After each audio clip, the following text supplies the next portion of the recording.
Hello everyone, welcome back to our channel billion education. आपका हमारे channel पे स्वागत है। सो गाइस, जो लास्ट टाइम हम कर रहे थे वो था कैंसर से रिलेटेड वेरियस कॉजेज। तो हमने वो टॉपिक कवर कर लिया था। तो आज जो हम लोग शुरू करेंगे वो रहेगा ट्रीटमेंट का पार्ट। ट्रीटमेंट वाइज हम देखें तो कैंसर का ट्रीटमेंट जो है वो बहुत लेंदी है, और एक दूसरा एड्स वाला पार्ट जो आएगा आपको आगे आज, वो वाले ट्रीटमेंट्स इंपॉर्टेंट है एग्जाम पॉइंट ऑफ व्यू से, प्लस ज्यादातर क्वेश्चन आपके वहीं से आ सकते हैं। अदरवाइज सबके ट्रीटमेंट सिर्फ 3 लाइनर्स और 4 लाइनर्स ही थे। ठीक है, तो हम लोग आगे बढ़ेंगे। तो जो भी इस चैनल पे पहली बार आए प्लीज हमारे चैनल को सब्सक्राइब करिए, और जो पहले से हैं वो अपने दोस्तों में से जरूर शेयर करें अगर उन्हें ये चैनल अच्छा लगा तो, क्योंकि हम बहुत जितना टाइप का आप कोर्स बताएंगे हम कोर्स वो लाते रहेंगे। तो गाइस स्टार्ट करते हैं। जैसा कि टॉपिक दिखा रहा है, छोटा सा टॉपिक है कि कार्सिनोजेंस। What is carcinogens? जिनसे कैंसर होता है, जो चीज जिनसे कैंसर होता है। एन ऑर्गन अफेक्टेड, मतलब अगर कोई सिगरेट पी रहा है तो उसमें सूट पार्टिकल होते हैं। टोबैको का भी होता है निकोटिन, लेकिन और अदर प्रोडक्ट्स भी होते हैं। सो वो कौन से ऑर्गन को इफेक्ट करता है? सो ये बात है। ठीक है, ये टेबल याद रखिए क्योंकि इसमें से आपके नीट के एग्जाम में क्वेश्चन डायरेक्टली आ सकते हैं। लाइक कार्सिनोजेंस एज कोल टार 3,4 बेंजोपायरिन, आप लोगों ने केमिस्ट्री में किया रहेगा। पायरिन, प्यूरिन, पिरिमिडीन का स्ट्रक्चर। सो वहां से 3,4 बेंजोपायरिन है। तो ये स्किन कैंसर और लंग्स का कैंसर करता है। सूट मतलब क्या? जो धुआं निकलता है ना काला ब्लैक कलर का, उसे सूट बोलते हैं। तो वो जनरली अगर आप व्हीकल अच्छी नहीं है किसी की, जो पुराने ट्रक्स होते हैं, पुरानी जितनी भी पुरानी गाड़ियां हैं, उनके अंदर सूट पार्टिकल बहुत ज्यादा रिलीज होता है। What is suit particle? ये रहता है इनकम्प्लीट बर्निंग। ठीक है, सिगरेट जो स्मोक करते हैं तो उसमें देखिए जो रिलेटेड केमिकल है वो है एन नाइट्रोसो डाइमिथिलीन। उससे होता है लंग्स का कैंसर। जो च्यू करते हैं उन्हें होता है माउथ कैंसर। कैडमियम ऑक्साइड से प्रोस्टेट ग्लैंड अफेक्ट होता है। तो इसी तरह से आपको एक बार गो थ्रू करना है कि कौन से केमिकल से कौन सा पार्ट अफेक्ट होता है। एस्बेस्टोस या एस्बेस्टोस शीट देखते हैं अपने लैब में, जो केमिस्ट्री प्रैक्टिकल किए रहेंगे, तो वहां पे जो अगेन उसकी बर्निंग से जो निकलता है, या एस्बेस्टोस खुद अगर वो इवेपोरेट हो या वो उड़ता रहे हवा में और आपके एयर के थ्रू आपके ब्रीदिंग सिस्टम में आ जाए, तो अगेन लंग्स को करेगा। आप देख रहे हैं आपके लंग्स को इंपॉर्टेंट, जनरली किसी के भी लंग्स को इन्फेक्ट करने के लिए वेरियस रिएजेंट्स अवेलेबल हैं और केमिकल कंस्टिट्यूएंट अवेलेबल हैं। रेयर होते हैं, जैसे कि अब जो एकदम रेयर हैं उनका रीजन नहीं पता, जैसे कि कोलोन हो गया, पैंक्रियास का हो गया। ये सब कैंसर की जल्दी होते नहीं है और इनके कॉजेज नहीं पता, इनके ट्रीटमेंट किसी को पता नहीं है। तो चलते हैं ट्रीटमेंट की तरफ। अब treatment of cancer. Cancer treatment consist of combination, मतलब क्या एक ही चीज से नहीं हो जाती कि आप पैरासिटामोल ले लो आपका फीवर कम हो जाएगा, ऐसा नहीं है। बहुत सारी चीजों को एक साथ मिला के देते हैं, स्टेज वाइज देते हैं, लेकिन देते हैं। Number of therapies. ठीक है, कीमोथेरेपी आप लोग बहुत बार सुने होंगे। देखिए कीमोथेरेपी होता है क्या, सुन लीजिए इसे। Chemotherapy comprises administration of certain anti cancer drugs. Drugs मतलब दवाइयां दी जाती हैं इसमें। Anti cancer drugs check cell division by inhibiting DNA synthesis और are more toxic to cancerous cell than to the normal cells. दो चीज याद रखना आपको, जैसे कि एक तो कैंसरस सेल के जो डिवीजन होते हैं उसके पर्टिकुलर डीएनए होते हैं, उस डीएनए को सिंथेसिस होने से रोक देता है, उसके सिंथेसिस को रोक देता है। सिंथेसिस को मतलब समझिए ये कोई डिफेक्टेड सेल है और ये हमारा अच्छा सेल है, तो ये जो डिफेक्टेड सेल है इनके जो रिप्रोडक्शन की पूरी प्रोसेस है इसको इनहिबिट कर देगा, खत्म कर देगा।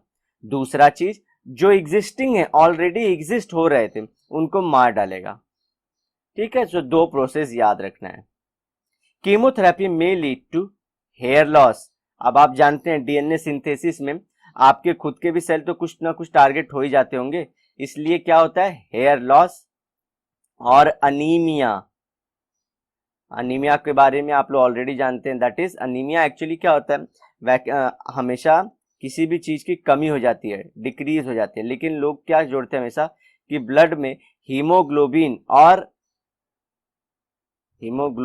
और आरबीसी की कमी, लेकिन अनीमिया और चीजों के साथ भी आता है, लाइक सिकल सेल अनीमिया भी है एक।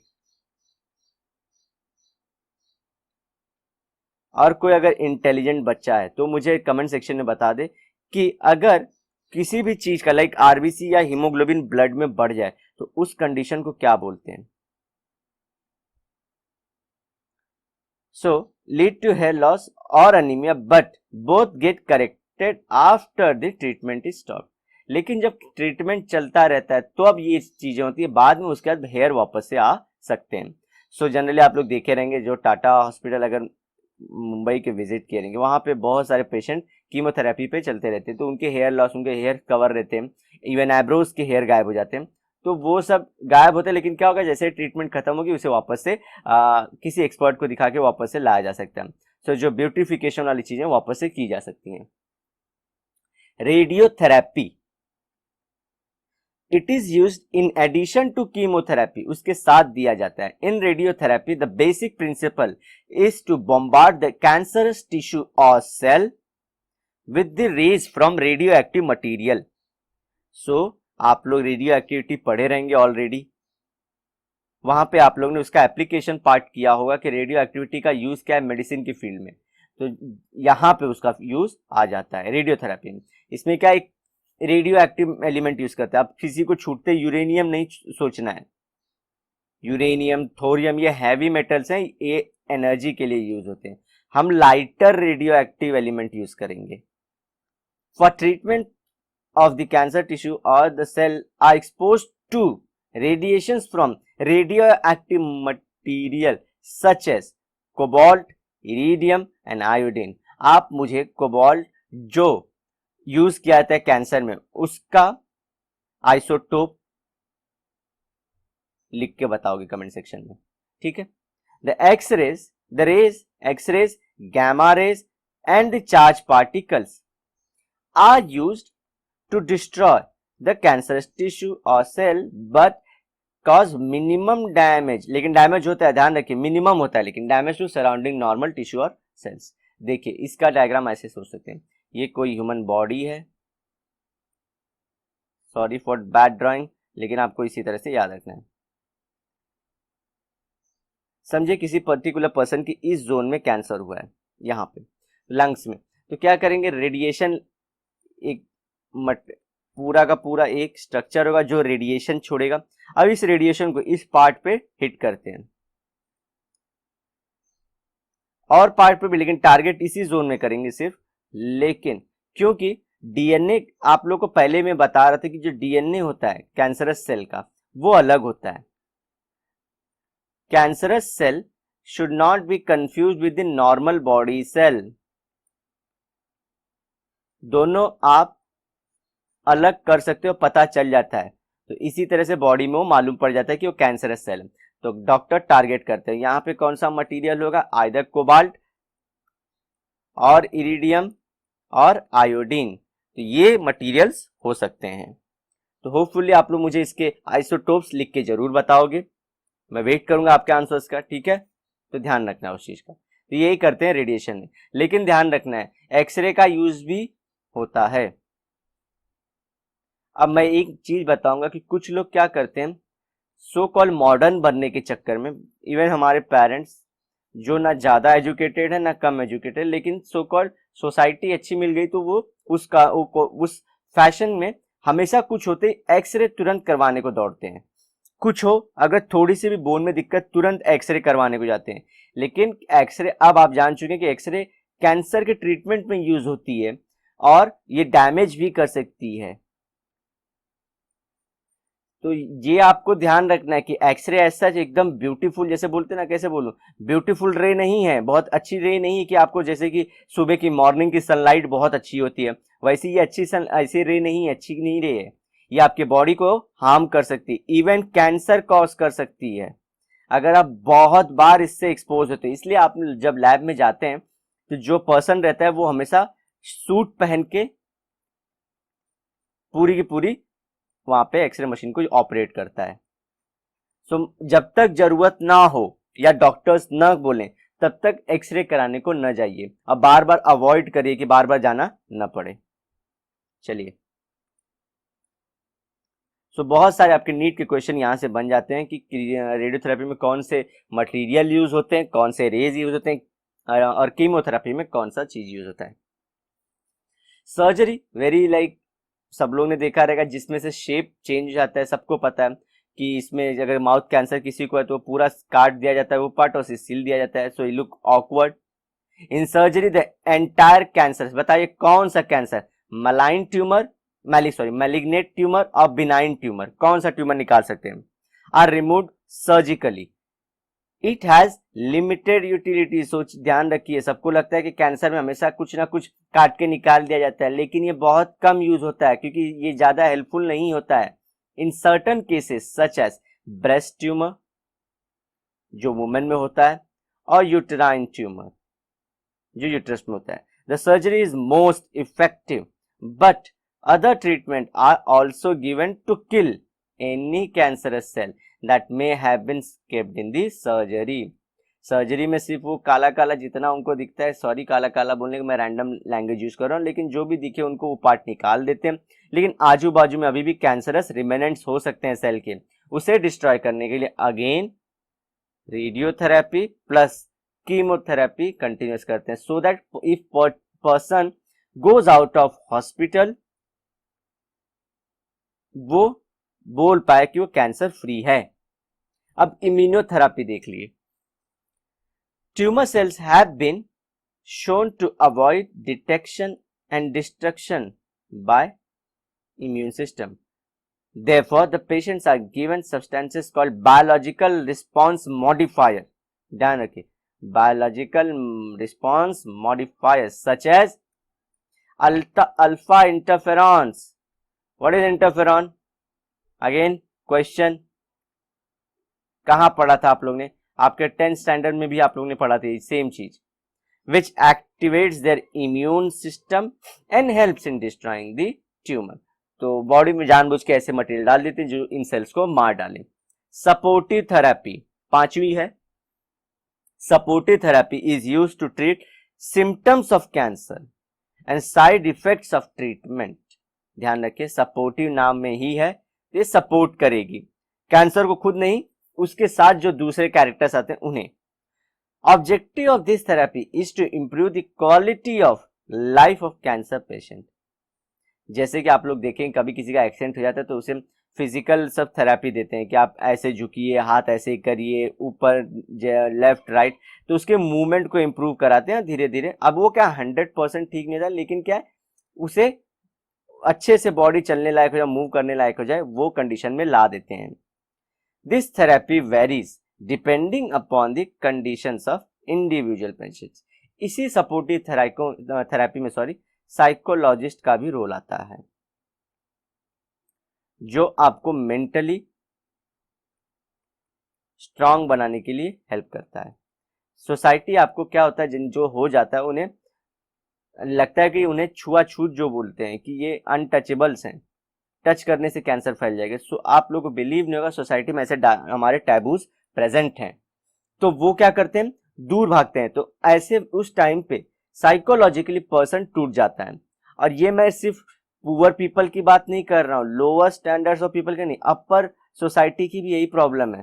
पीपल रन अवे, जो भी है नॉर्मल न दिखे। नॉर्मल न दिखे मतलब क्या, अगर उसके बाल ना हो तो वो नॉर्मल नहीं है, उसके एब्रोज न दिखे नॉर्मल नहीं है, थोड़ा सा चेहरा कटा विटा दिखे तो नॉर्मल नहीं है। हमारी सोसाइटी एक्सेप्ट नहीं करती। हमारी सोसाइटी का बिलियंस ऑफ पीपल का ब्यूटी स्टैंडर्ड है, मिनिमम ब्यूटी स्टैंडर्ड है, जो लोग खुद भी बोलते हैं कि उन्हें लोगों ने क्या बोलते हैं कि इग्नोर मारा है लाइफ भर क्योंकि वो ब्यूटीफुल नहीं थे या हैंडसम नहीं थे।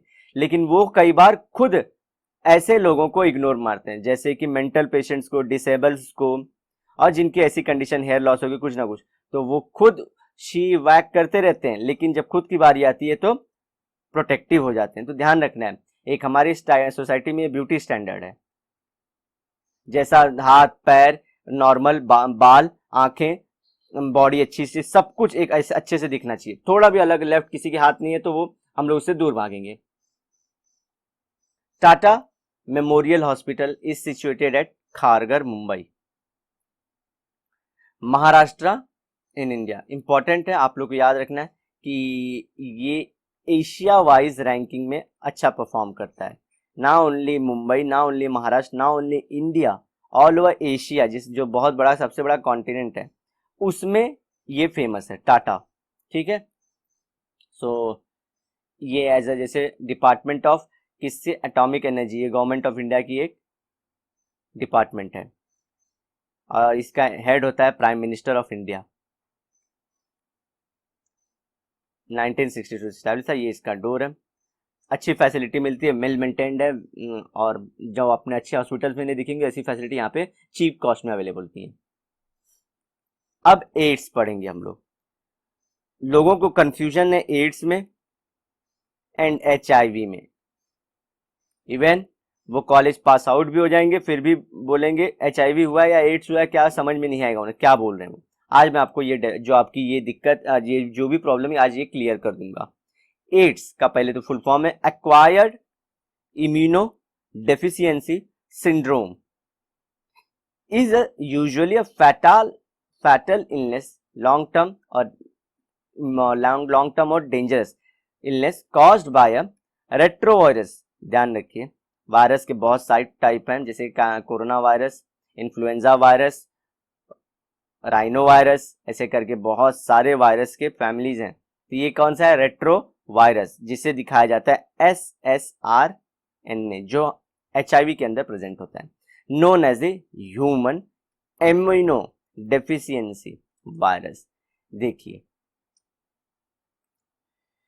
जो वायरस है उसे बोलते हैं HIV, और जो पर्सन इन्फेक्ट होता है और वो उसकी बॉडी पूरा इसके चंगुल में आ जाए और उसकी बॉडी की इम्यून पूरी सिस्टम डिक्रीज क्या एकदम टूट जाए, तब वो कंडीशन को एड्स बोलते हैं। कंडीशन को एड्स बोलते हैं, ध्यान रखिए। जिसके वजह से होता है वो है HIV वायरस। HIV की वजह से होता है क्या, एड्स। लेकिन HIV समझिए आज पहला दिन किसी को उसकी बॉडी में एंटर किया, वो 8-10 साल तक दिखाई नहीं देगा, बीच में 8-10 साल तक कोई सिम्टम नहीं दिखाएगा, मिनिमम 2 साल तो दिखाता ही नहीं, उसके बाद किसी किसी में दिखाना शुरू करता है।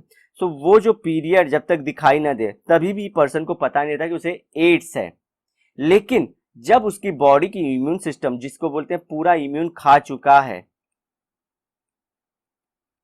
उसके पूरे इम्यून को खा चुका है और उसका इम्यून रिस्पांस कम हो चुका है पूरा, तब उस बॉडी को बोलेंगे एड्स हो गया है। ठीक है, तो अब आप लोग को कंफ्यूजन नहीं होना है, कंफ्यूज नहीं रहना है कि HIV क्या है, एड्स क्या है। एड्स कंडीशन है बॉडी की, HIV वायरस जो कंडीशन देती है। Which weakens the body's immune system. AIDS कुछ खराब नहीं करता है, सच की कुछ नहीं, लेकिन क्या करता है वो बॉडी के इम्यून रिस्पांस को ही खराब कर देता है। इसलिए बोलते हैं एड्स और डिजीज को भी लाइक आता है, जैसे कि TB, tuberculosis, leaving the victim vulnerable to life threatening opportunistic infections, neurological disorders मतलब ब्रेन से रिलेटेड, एंड अनयूजुअल मैलिग्नेंसी मतलब कैंसर का। सो देखिए, अपॉर्चुनिटीज मतलब क्या, इवन बहुत ज्यादा इन्फेक्टिव नहीं होना चाहिए, नॉर्मल आपको जो सर्दी का वायरस है या बैक्टीरिया है वो इस पेशेंट की जान लेने तक का बोलते हैं ना कि हैसियत रखता है, इतना परेशान कर देगा।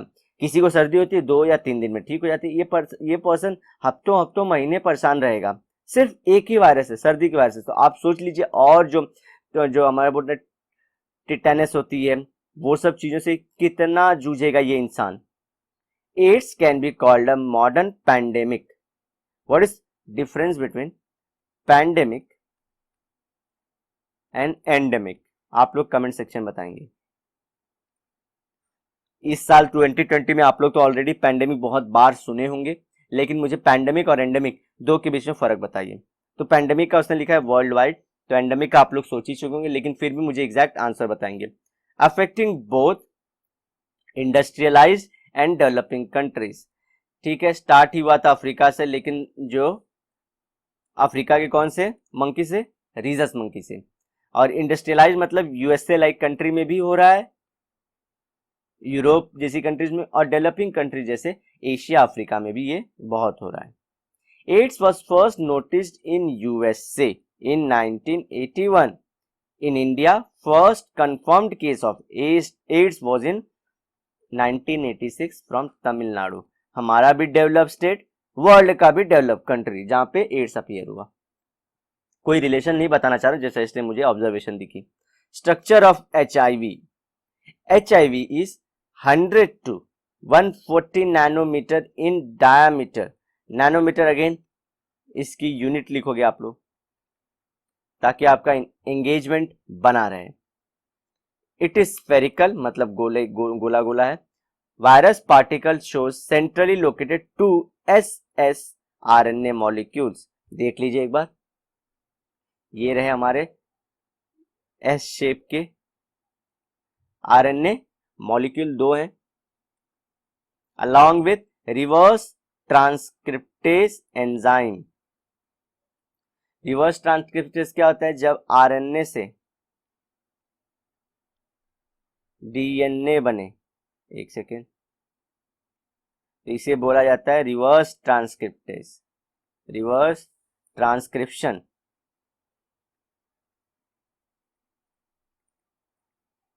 और DNA से जब RNA कभी भी बने तो उसे बोलते हैं ट्रांसक्रिप्शन। दोनों में फर्क याद रखिए। और भी होते हैं ट्रांसलोकेशन, ये सब चीजें, लेकिन ये सब आप ऑलरेडी अपने 10th स्टैंडर्ड में कर लिया। मुझे सिर्फ बताना था कि रिवर्स कब बोलेंगे और सिर्फ ट्रांसक्रिप्शन कब बोलेंगे।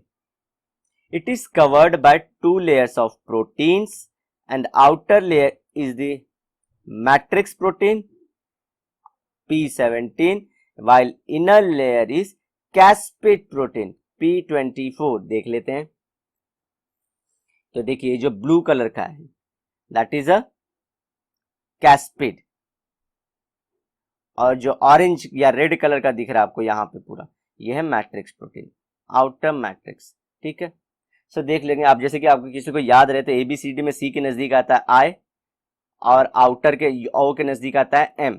तो इस तरह से आप याद रखिए, आउटर के नजदीक कौन सा लेटर है, C तो नहीं होगा, M ही होगा, तो ये मैट्रिक्स याद रखना। अब इसके बाद क्या रहती है, ये देखिए ये जो येलो, ये जो पूरी 2 लेयर है, ये लिपिड की लेयर है, और लिपिड के लेयर के ऊपर ये प्रोटीन्स हैं GP41 GP120, इस तरह से, तो वो भी पढ़ लेते हैं। ओवर द मैट्रिक्स, क्योंकि वो मैट्रिक्स आउटर है, protein layer, there is an additional layer of lipid impregnated. Impregnated मतलब उसमें, उसके अंदर घुसा हुआ, विथ क्या घुसा हुआ है, glycoprotein, that's why GP120 and glycoprotein 41। The virus replicates in actively dividing T4 lymphocytes. Already हमने इस पे, मैं टाइम आप लोग का नहीं, ऑलरेडी मेरा जो इस पे वीडियोस 10 लेक्चर्स हो गए, तो आप लोग फटफट से मुझे सिर्फ क्वेश्चन आंसर करते हो, क्योंकि इस लिम्फोसाइट्स के बारे में मैं 2 चैप्टर में लगातार बता पाया हूँ, और इस चैप्टर में, इम्यून चैप्टर में ही मैंने लिम्फोसाइट्स के various types like helper T killer, T memory और टी सप्रेसर, ऐसे करके आपको 4 टाइप बताएं। मुझे बताइए T4 कौन सा उसमें से। And can remain in a latent stage in the lymphoid sales. तो ये T4 को इंफेक्ट करता है और ऑलरेडी सोया पड़ा रहता है कहां पे, हमारे लिम्फॉइड सेल्स के अंदर। Virus has unique ability to destroy human T4 lymphocytes. तो ह्यूमन के T4 लिम्फोसाइट्स को ये खत्म करता है, क्योंकि उसका खाना है यही। ठीक है, उसका क्या है, ये खाना है, तो वो उसी पे पूरा का पूरा जो भी उसका लाइफ रहता है T4 लिम्फोसाइट्स पे ही वो पूरा अपना जीवन खत्म करता है। तो उसी के वहां पे मल्टीप्लाई होता है और हमारे बॉडी के और इम्यून सिस्टम को भी सप्रेस कर देता है। HIV is found in greatest concentration in, greatest मतलब सबसे ज्यादा कहां मिलता है, वो है ब्लड, सीमेन, मेन सीमेन, जो मेन के अंदर तो सीमेन होता है, एंड सेरिब्रोस्पाइनल फ्लूइड, CSF जिसे बोलते हैं, ये ब्रेन के अंदर होता है। ये ब्रेन के अंदर इसको बोलते हैं नर्चरिंग मदर मटेरियल, जो ब्रेन को पूरा फंक्शन करता है, ये सेरिब्रल स्पाइनल फ्लूइड, ये हम करेंगे, ठीक है। एंड टू लेसर एक्सटेंट सबसे ज्यादा इन तीन चीज मिलता है, और कहाँ और मिलता है, टीयर्स में। शॉक हो गए सब लोग सुन के कि आंखों में, आंसुओं में भी मिलता है। Milk, urine, saliva, cervical and vaginal secretion in women. इसमें लेस क्वांटिटी में मिलता है, लेकिन मिलता जरूर है। इसके इन्फेक्शन का भी देखेंगे कि इसका इन्फेक्शन कैसे होता है। ये तो कैसे भी हो जाएगा, ये वाला कैसे होता है ये भी हम देख लेंगे, जो लोअर वाला है। और देखिए ये रिवर्स ट्रांसक्रिप्टेज जो दिखा रहा है, ये एंजाइम है। एस आ जाए तो वो enzyme. Reverse transcription is a process. Unsafe sexual contact, अब वायरस फैलता कैसे है या डिजीज कैसे। अनसेफ सेक्सुअल कांटेक्ट मतलब क्या, जब दो पार्टनर मेल एंड फीमेल, इनमें से कोई एक इन्फेक्टेड है और वो बिना प्रोटेक्शन मेजर के इन्वॉल्व होते हैं सेक्सुअल एक्टिविटी में, तब डायरेक्ट चांसेस हैं एड्स होने के, including oral, vaginal and anal sex, all type of sex, ठीक है। सेकेंड इज ब्लड, बाया ब्लड ट्रांसफ्यूजन और नीडल शेयरिंग। हमारे इंडिया के मणिपुर में अचानक से केसेस बहुत ज्यादा बढ़ रहे थे, तो गवर्नमेंट को पहले लगा कि prostitution can be the reason, but नीचे जब ऑफिसर्स काम किए तो उन्हें कुछ और डेटा ही नजर आया। वहां पे लोग ड्रग एडिक्टेड थे। सो ड्रग एडिक्टेड होने की वजह से वो क्या करते थे, वो एक ही जगह पे बैठ के सब लोग शेयर करते थे सिरेंजेस, इंजेक्शन मारते थे अपनी नसों में, हाथों में, यहां वहां जहां मार रहे हैं, और शेयर करते थे। तो क्या करते थे, वो ड्रग्स तो ले रहे थे, that's a very bad thing, but उसी के साथ साथ एड्स भी शेयर कर रहे थे वो लोग। सो दोस्ती बहुत लेवल तक आगे बढ़ चुकी थी, जीने मरने की कस्में भी साथ में ले रहे थे, तो ये सब चीजें भी फैल रही थी। सो अगर आपको ये फैक्ट अच्छा लगे तो प्लीज लाइक जरूर दबाना इस फैक्ट के लिए, ठीक है। ब्लड ट्रांसफ्यूजन मतलब ब्लड ट्रांसफर हो रहा है एक पर्सन से दूसरे पर्सन, लेकिन इसमें आजकल चेक करके भेजते हैं, लेकिन कभी कभी मैं दूंगा, जैसे पुराने पिक्चर में मैं खून दूंगा वैसा सीन जाएगा तो एड्स ज्यादा फैल जाएंगे, इसलिए पहले टेस्टिंग हो जाती है। इसलिए जब आप ब्लड डोनेट करते हो तो ब्लड डोनेशन वो पाउच में से सीधा नहीं चलाता किसी और को, उसमें पहले क्या करते हैं, उसको स्टरलाइज करते हैं, फिर उसको स्टोर करने के बहुत सारे प्रोसेस लगाते हैं, और फिर देखते हैं कि उसके अंदर कोई वायरस और बैक्टीरिया ना हो। फ्रॉम मदर टू चाइल्ड कैसे होता है ये भी देखिए। ट्रांसप्लेसेंटल, प्लेसेंटा जिससे बेबी फीड होता है मॉम के अंदर जब रहता है। अब pregnant women can transmit the virus to her foetus through their shared blood circulation. तो जो मॉम अभी प्रेग्नेंट है वो भी कर सकती है, कैसे, प्लेसेंटा से। लेकिन टेंशन नहीं है, दवाइयां आ चुकी हैं, मेडिकल फैसिलिटीज आ चुकी है जिसमें ये वाला तो रोक सकते हैं। और नर्सिंग जिसमें मदर को ऑलरेडी, इसमें क्या मदर को ऑलरेडी है, मदर को ऑलरेडी है और उसने ट्रांसमिट कर दिया फीटस को, तो ये वाला केस होता है। या तो मदर को जब ब्लड ट्रांसफ्यूजन, क्योंकि ब्लड की बहुत जरूरत होती है प्रेगनेंसी में, तो जब ब्लड शेयर हो रहा था तभी कहीं से एड्स का, इन्फेक्टेड पर्सन का ब्लड मिल गया, तो फिर से एड्स होने के चांसेस हैं।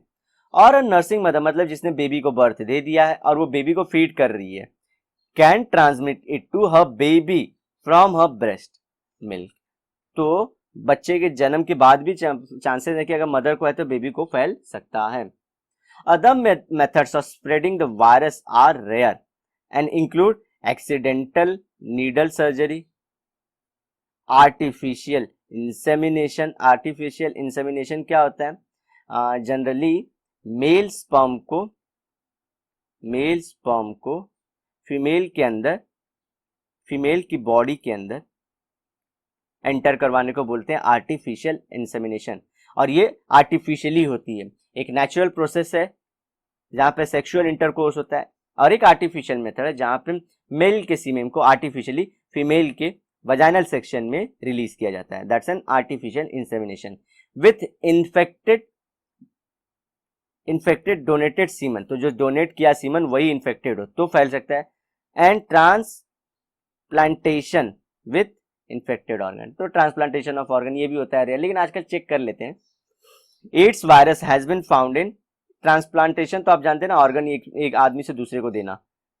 Virus can has also in found in urine, tears, ये देख चुके हैं, saliva, breast milk and vaginal secretion, but it seems not to be transmitted by these fluids unless it gets into injuries। मतलब क्या, ये कि समझे किसी पर्सन के सलाइवा में है, तो क्या सामने वाले पर्सन को डायरेक्टली हो जाएगा? नहीं। अगर इस पर्सन के हाथों पे, समझे एग्जांपल, हाथों पे इंजरी है और उसका सलाइवा यहाँ पे गिर गया, तो चांसेस हैं होने के। अदरवाइज ये कंप्लीटली हेल्दी पर्सन है तो इसका skin act as a first barrier नहीं हो सकता। ठीक है, तो आपको ये चीज याद रखना है। अब इसके बाद आता है क्लिनिकल मैनिफेस्टेशन एंड, मतलब क्या कि क्लिनिकली दिखता कैसा है ये हम करेंगे नेक्स्ट लेक्चर में, क्योंकि वीडियो 30 मिनट की हो चुकी है। और इसी के साथ हम लेके आएंगे इसके कैसे कैसे सेटअप्स हम लोग ठीक करने के लिए यूज करते हैं। और ये चैप्टर के एंड में गाइस, टूवर्ड्स हम लोग चैप्टर के एंड में एलिसा टेस्ट कर लेंगे, फिर थोड़ा सा पार्ट और फिर ये हमारा चैप्टर खत्म हो जाएगा। सो होपफुली आप लोग नेक्स्ट वीडियो में भी बने रहेंगे, इसे अपने दोस्तों में शेयर करेंगे, खुद भी बहुत पढ़ाई करेंगे, क्योंकि जितना हो सकता है तो उतने अच्छे से मैंने ये चैप्टर को आपको बताने की कोशिश की है। तो अगर अच्छा लगे वीडियो तो प्लीज इसे लाइक करना, अपने दोस्तों में से शेयर करना। और हम बहुत सारे कोर्सेज, जैसे कि आप लोग ऑलरेडी देख चुके हो कि 10-12 तो हम लोग नॉर्मल बोल रहे हैं, कम से कम 20 कोर्सेज हम लोग लॉन्च ऑलरेडी कर दिए गाइस। तो प्लीज अपना हेल्प हमें दिखाइए, और आपको जो लेक्चर्स चाहिए वो आप कमेंट सेक्शन में हमें बता सकते हैं। अगर हम खुद नहीं अवेलेबल हैं तो हम किसी ना किसी दूसरे एक्सपर्ट टीचर से आपको वो कोर्स दिलाने की कोशिश जरूर करेंगे। तो गाइस मिलते हैं नेक्स्ट लेक्चर में। Till then bye bye and have a great and nice day ahead.